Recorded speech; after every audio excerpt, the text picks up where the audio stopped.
Good morning बच्चों, मैं धीरेन्द्र सिंह आपके सामने हाजिर हूँ। आज क्लास 10 के लेसन 1 पोएम, जिसको हमने पिछले वीडियो में पढ़ा था, उसकी एक्सरसाइज लेकर मैं उपस्थित हूँ। और यहाँ पर आप देख रहे हैं टाइटल लेसन का लिखा हुआ है light the lamp of God. Exercise में दो एक्सरसाइज और हैं इसके पहले। वर्ड पावर में फर्स्ट एक्सरसाइज है कॉलम मैचिंग।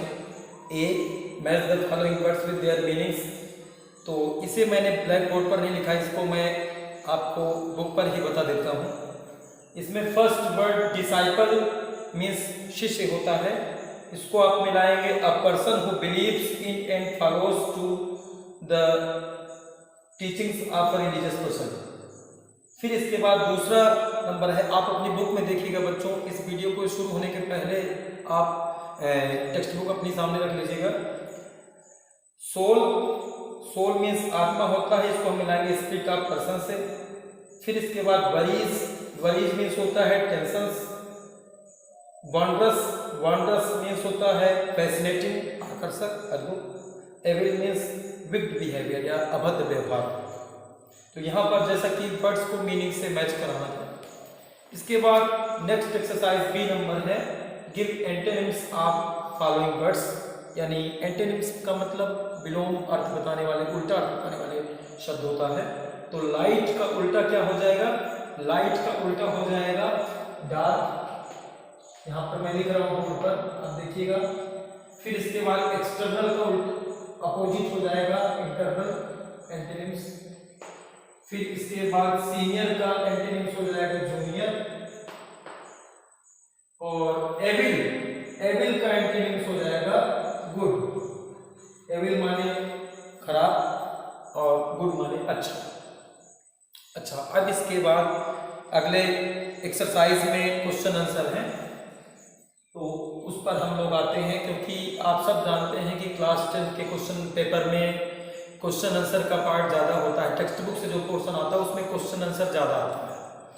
तो यहाँ पर देखिएगा क्या लिखा हुआ है, how much have I understood.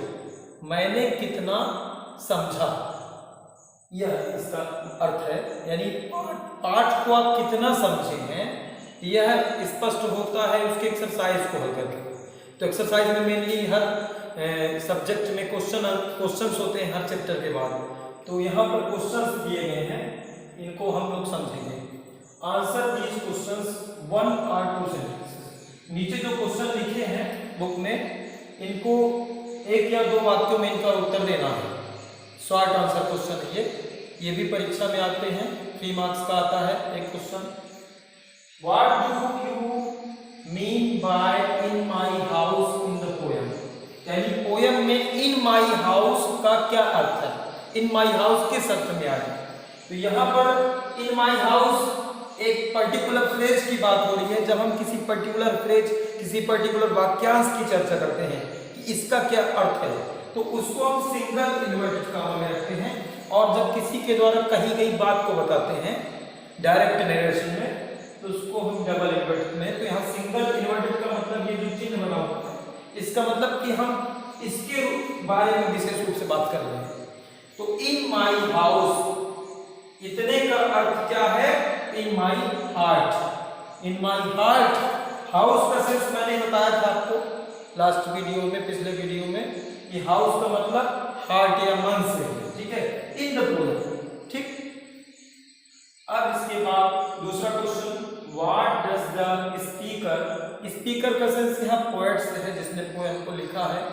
या जो जब हम पढ़ते हैं पोएम को, तो ऐसा हमें लगता है कि कोई हमें कुछ बता रहा है, तो उससे तात्पर्य है। वांट द लॉर्ड, यानी ईश्वर से क्या चाहता है?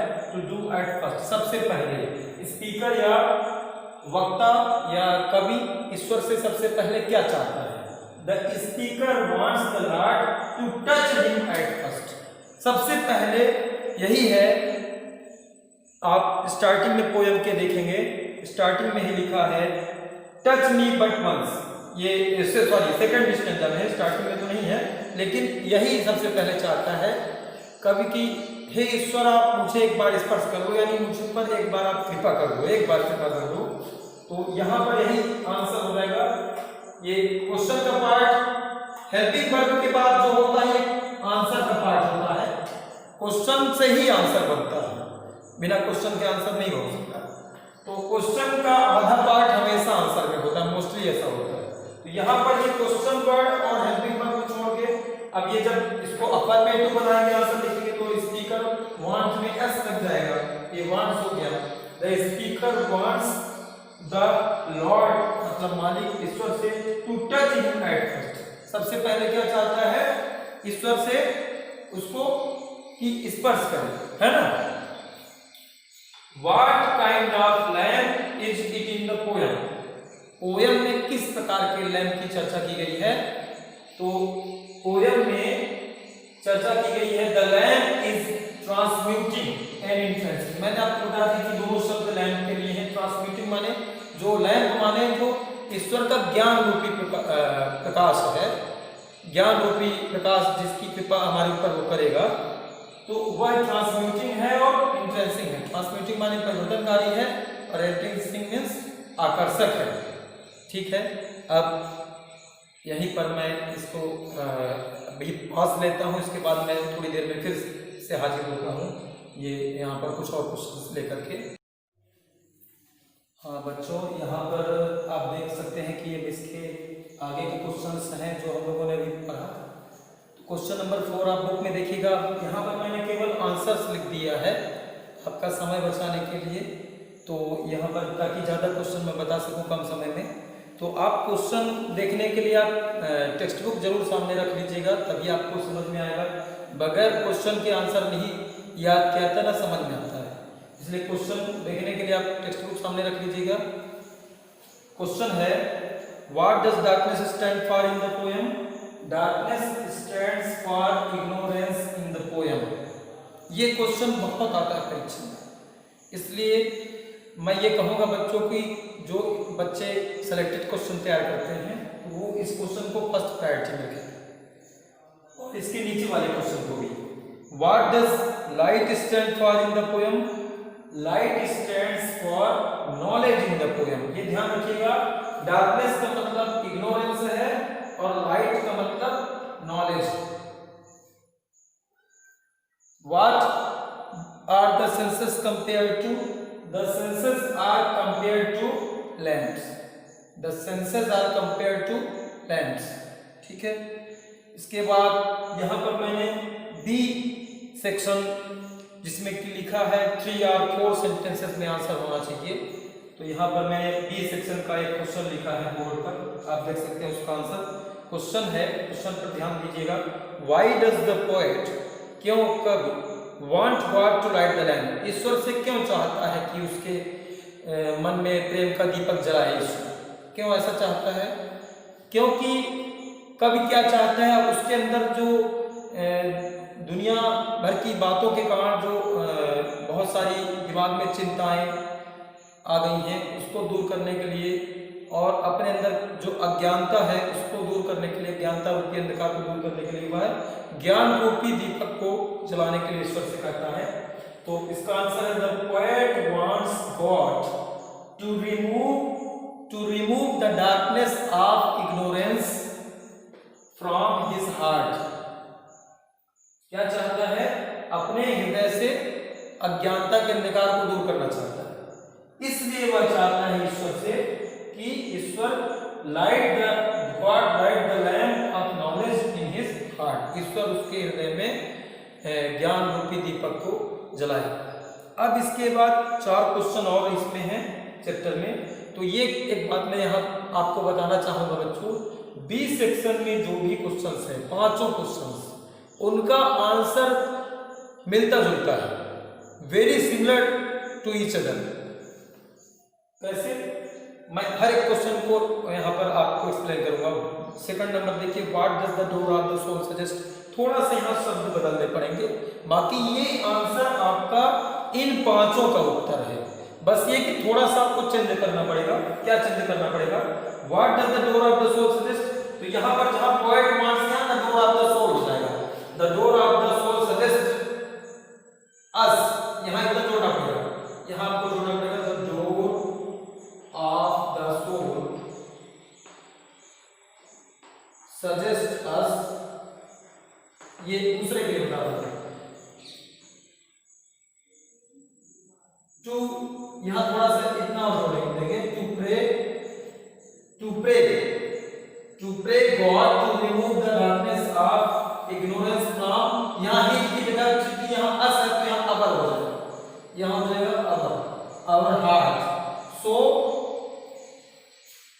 बी, यहां बी हो जाएगा, अब चूंकि अस है तो यहां बी यूज करेंगे, वी वांट गॉड, थोड़ा सा बस इतना बदलाव करना, God to light the lamp of in our heart, light the lamp of knowledge in our heart, ठीक है।